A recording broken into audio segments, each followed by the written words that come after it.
Shalomi, shalomi, homies. How are you guys? How is everyone out there? It has been a while, and I thank you guys for hanging out. I thank y'all for listening. Big hugs to all of you guys. Much love. It is always a great time that I can sit and chat with you guys, and we can read some scriptures and talk about it and find common ground. And that is what the people of Yah is all about. It's about common ground. And as we dive into Genesis, Exodus, Leviticus, Numbers, and Deuteronomy, and we embrace those books as our rules of life, that gives us what they would call common ground, because we have a kingdom that is on its way. We have a king who has already been crowned king, who will be ruling over us.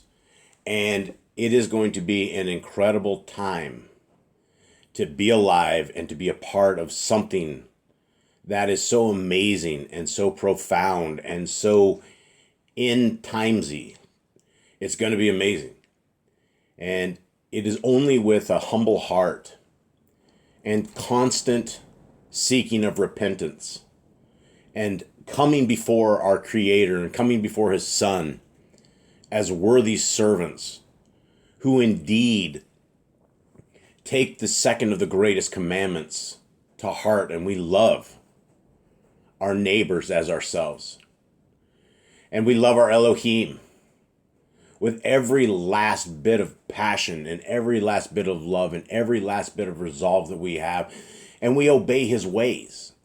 We see value in the first 5 books of scriptures. And the value is that it's an unbreakable chain of wisdom. It is something that will help keep you alive and help keep you healthy, help keep your soul in a healthy state. Guys, there's a Torah command inside of those first 5 books that says to guard your soul. And that is something that all of us must do on a daily basis, right? We can't just sit here in the world and exist. We can't just sit out here and look like the world, taste like the world, smell like the world, and be like the world, and exist with the world, and expect that we're going to get to hang with the people, the real elite. And I'm not talking the elite of this corrupted, filthy world. I'm talking about the elite of the kingdom. I'm talking about hanging out with the OGs, Moshe, Abraham, Jacob.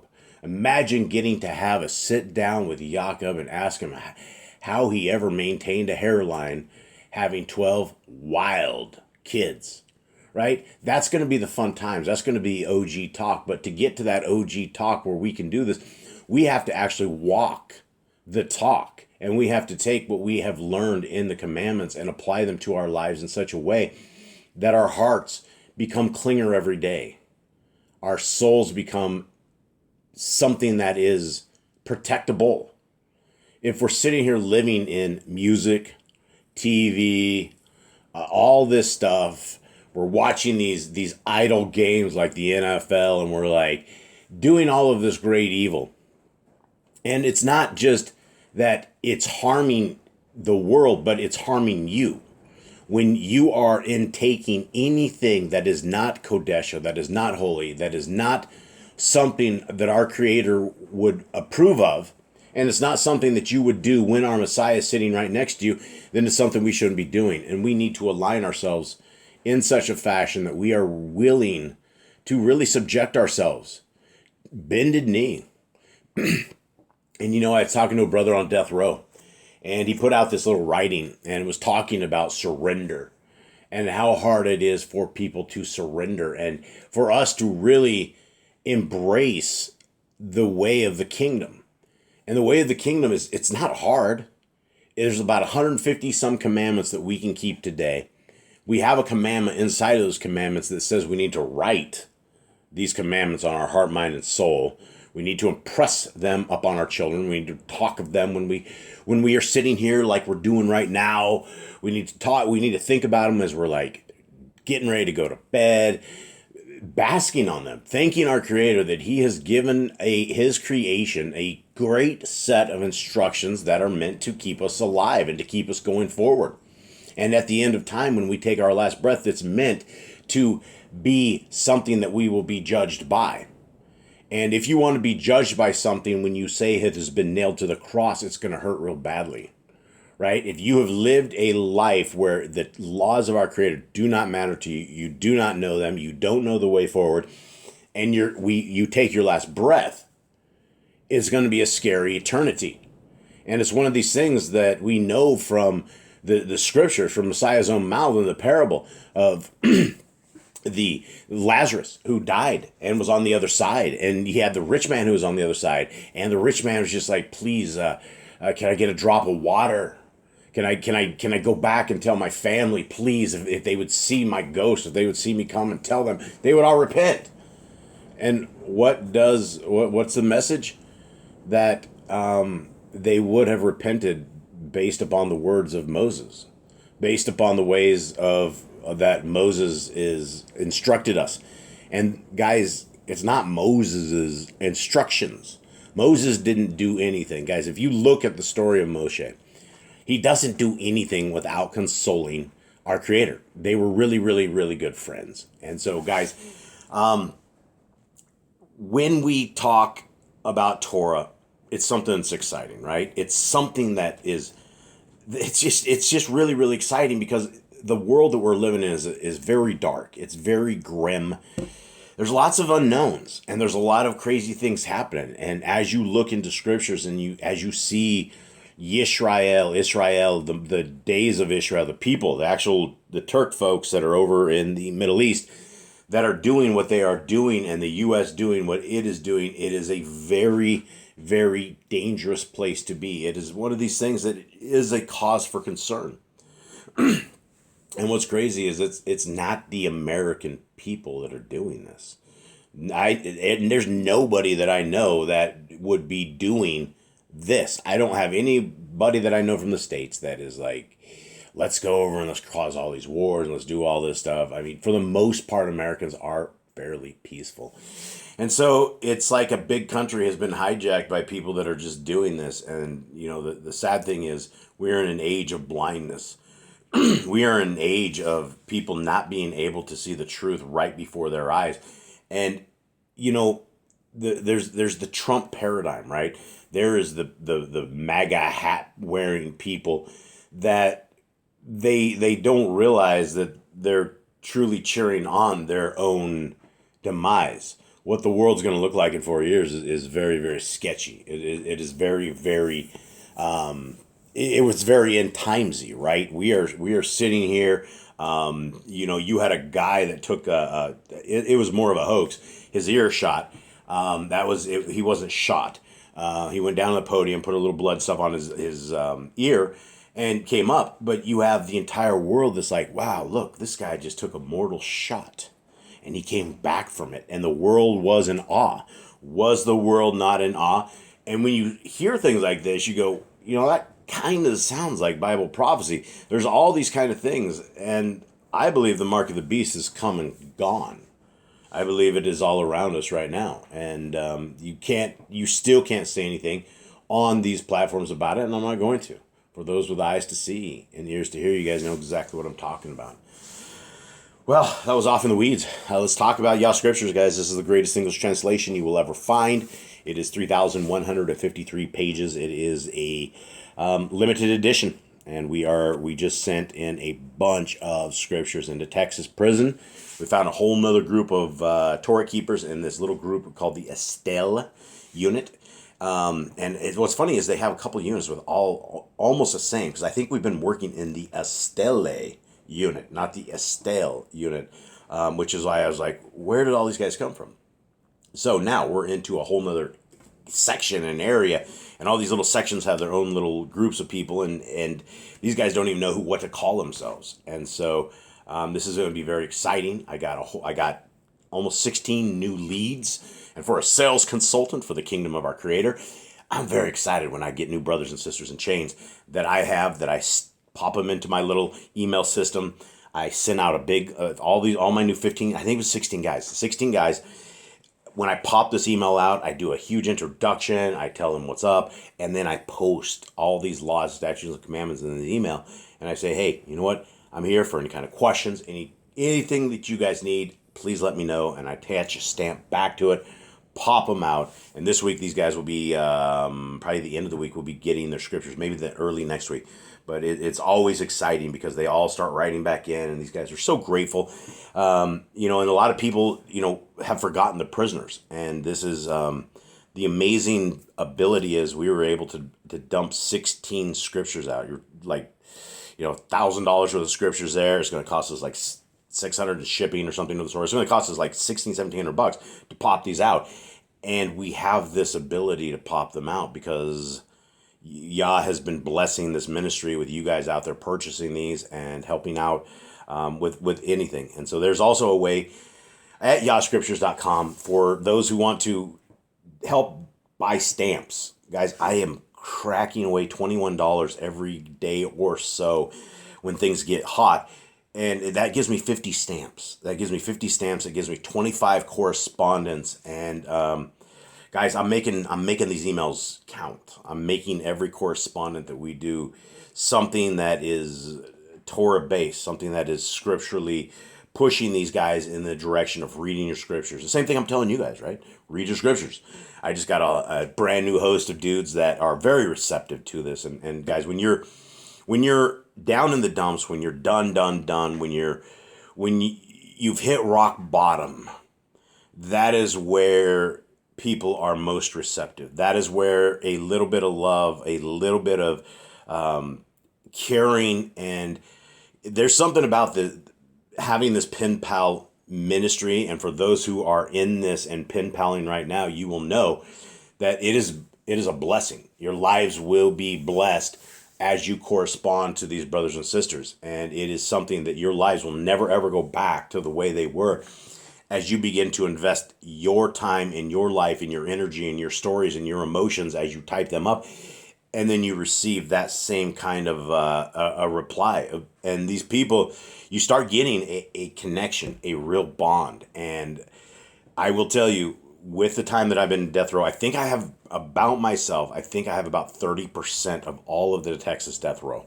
I think I've at least sent out an email and been back and forth with at least 30% of them. And there's 180 some right now. So if that tells you anything about how many letters I'm putting out, it's a lot. And that's just death row, because then all these guys, the 16 guys that just came in, those are all just from general population in Texas.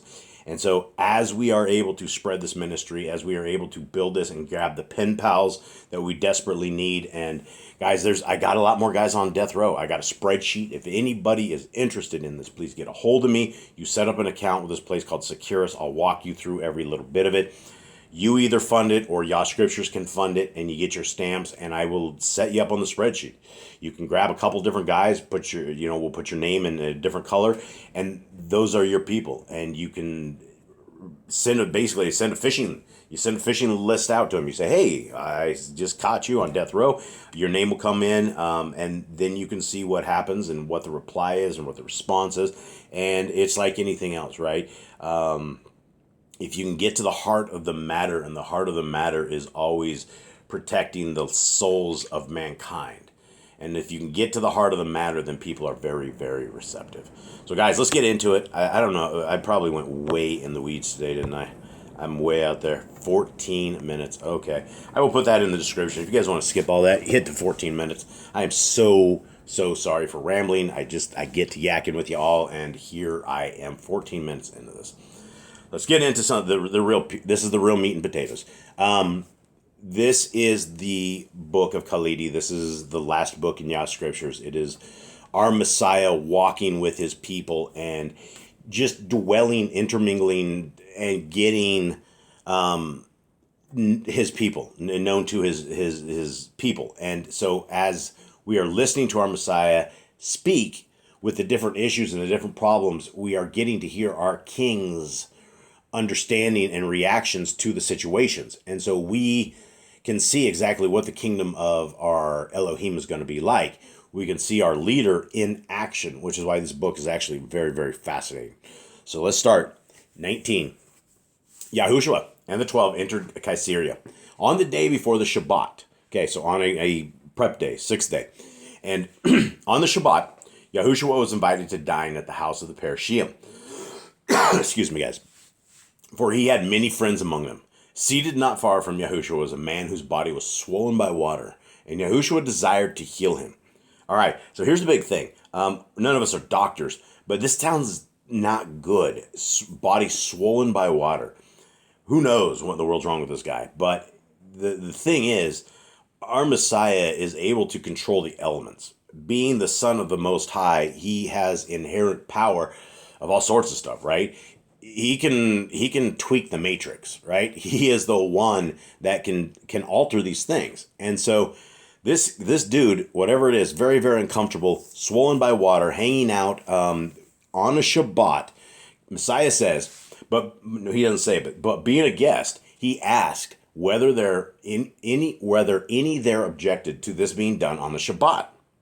As none did, so Yahushua laid his hands on the man, who became excited, going out and ejecting from all parts of the body, so it became slackened. Wow. So this was, wow, this guy must have been totally owned, right? This guy, all I can envision is like a ginormous balloon, and this dude was so jacked up, probably swollen feet, probably swollen hands, swollen everything. Whatever was wrong, well, Messiah lays his hands on this guy, and then the guy became excited.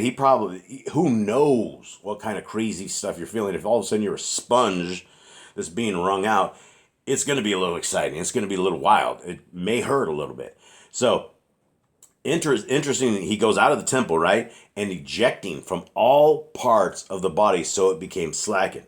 So, maybe he puked. I mean, I'm sure he was using the bathroom, probably sweating profusely. Maybe he was just like a massive fever entering him. He's just dumping mass loads of water out.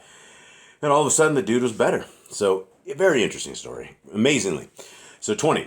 Yahushua said to those present, I am sure if any of you found an ox or donkey fallen into a well on the Shabbat, you would have no hesitation rescuing it. None disputed with him. And you don't. You do not want to dispute with the attorney of the kingdom of Elohim. 21.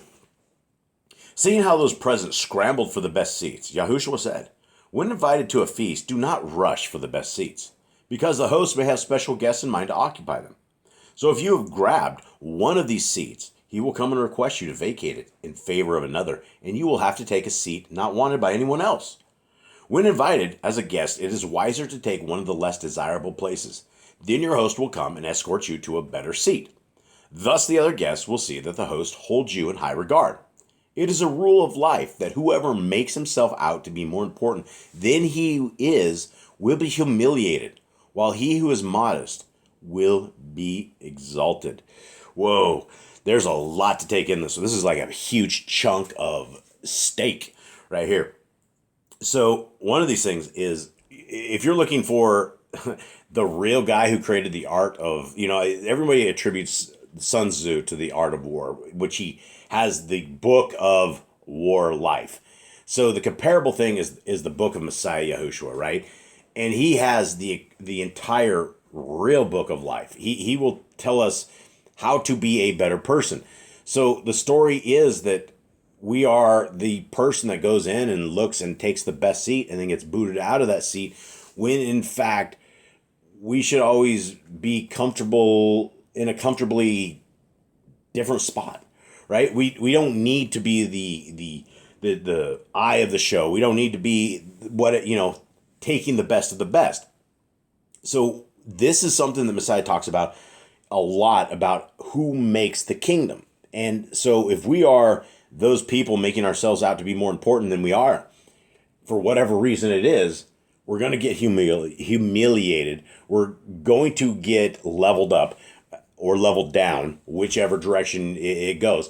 And it's just something, right? This is life advice, right? We need to be humble. We need to be modest. We need to be just a different kind of a pure is what we need to be, modest. So Let's be modest, in the words of our Messiah. 22. Yahushua said, most of you here give formal feasts, and all have more food and the good things of life than they need. Yet because your stomachs have never been empty, you cannot understand the sufferings of the underprivileged. But if adversity descend upon you, the cry goes up, woe is me! Can there be an Elohim when I am thus afflicted? Do you not understand that misfortune and tribulation must be sent to such as you? For in what other way will you learn compassion? Ooh, oh, these are very, very, these are hard words, guys. These are very, very stinging words, right? Are we living so comfortably that we don't have any desire to take care of the less fortunate? Do we not love our neighbor as ourselves and understand that everybody could possibly be our neighbor? Anybody who is a child of the Most High, who keeps the law, statutes, and commandments, is part of our family. Now, a lot of our family hasn't been discovered yet. A lot of our family is out there waiting for us to fish for men, waiting for us to grab the hook and put the Torah on the hook and toss that out in the river. And the second these guys get the bite of the Torah, it's a beautiful thing. It's like you want to grab onto that thing and you're okay with a hook. And I'm okay with the hook. You know what? If the Torah is the bait and is leading me to the kingdom, then that's exactly the line that I want to be hooked to. So as we are becoming these fish of the Torah and fish of the kingdom, we have to understand the kingdom is about a different set of people. Scriptures very clearly says most don't make the kingdom. And that scares it scares the heck out of me, guys. We're the Boss Clan. Have talked about it before, but we are a wild group of individuals. 4 boys, all living in the same house, 21 years. We've seen some things. We are we're a big family. Not a big family, but we are a family. And it takes a tremendous amount of work. But a lot of times we miss things like compassion, right? It's I don't know if it's brothers. I don't know what it is, honestly. But sometimes I've noticed that there's just really not a lot of compassion. It's more about me versus are you okay? Do you need anything? Is this the last cookie? Do we want to split the last cookie? Things like that. I think you guys know where I'm going with this. It's a problem. And every time that we have these readings with you guys, I walk away like really convicted. I just know we're doing things wrong in our lives. And as we chisel ourselves out into Torah and into the way of our Messiah and understand that loving our neighbor comes with this stuff like compassion and just a care system. It's what it is. 23, Messiah says, when given a feast, read the intentions of your heart. Are you given it solely for the love of those invited? Or do you seek to gain something from it? Are your motives centered on yourself or on others? Also, is it not surely true that if you can afford to give a feast or indulge in good food, you can afford to provide for others who are underprivileged? Who is it that feeds the poor and needy? Is it not the poor themselves? And do not the rich entertain only the rich? I can assure you, it will not be so under the rule of Elohim. And I've said this before, because we hear about it in the scriptures that it's easier for an impossible task to be done than it is for a rich man to make it into the kingdom of Elohim. And there's something about money and the love of money where people will start getting a little bit and then they just want to get more and they hold on to it and it's like you will not pry it from my cold dead hands attitude, right? And that's not what the kingdom of Elohim is like. The kingdom of Elohim is about generosity. It's about loving our neighbor. Guys, if we are unable to give our friends and neighbors a bit of love, they're never going to be receptive to the Torah. They're never going to see you and see your life and say, man, that's something that I might want to try. What are we doing? How do we do it? So it's always about doing things for others. And this particular piece was, it's a hit. This is a hit verse on having money giving feasts and giving them for whatever reason, right? And Messiah is exactly right. I don't know so much. I mean, number one, I don't give feasts. I've never have. But to give a feast, I would probably need some reason to give a feast. I'm probably this guy. I wouldn't even know why to give a feast other than that. But now that we talk about it, if I did have the resources and I saw something like this, then yeah, let's grab a feast and let's bring in a whole bunch of people. And there's one thing about having 9 pit bulls is nobody comes in the yard. We haven't had anybody come in the yard for, I don't know, 6 years. It's one of those things. So let's continue on here.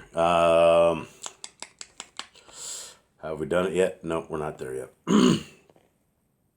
So the last piece of that verse I want to touch on, and do not the rich entertain only the rich? Yes. I can assure you, it will not be so under the rule of Elohim. So that means something that the rich, and who's going to be rich in the kingdom of Elohim? Well, it's going to be our Creator, His Son, those who did the will of our Creator and stacked these jewels up in the Shamayim. Those are the rich. And so to get those kind of riches, we're not going to get them down here in this land by being greedy, by not looking out for, others around us. If our Creator has given you the ability of having wealth, it's not a bad thing as long as you're using this consistently to build the kingdom of Elohim. And that's the thing, is if you're just hoarding it and holding on to it, and it's just you're building it till what? You take your last breath and you can't take anything with you, give it to the kids who'll squander it. It is what it is. Continuing on, 24. Many say, but the poor are poor, though through no fault of ours. But I tell you that if many of you were as good as some of the poor, you would not be wallowing in luxury. How many here can truly say, my goodness has brought me riches? Okay, big stuff right here, right? So the rich are always out there. They're like, you know what? It's not my fault the poor are poor. I didn't do it. I didn't make the poor. But Messiah very clearly says, again, as we're browbeating those with a ton of cash not doing the right thing in life. It's not really browbeating. It's directing. It's guiding. It's putting forward the right understanding of what the kingdom is like, right? If you were gifted with riches and the ability to use them in the right way, right? Because it's what rich person can say, my goodness has brought me riches, which is what Messiah says right there.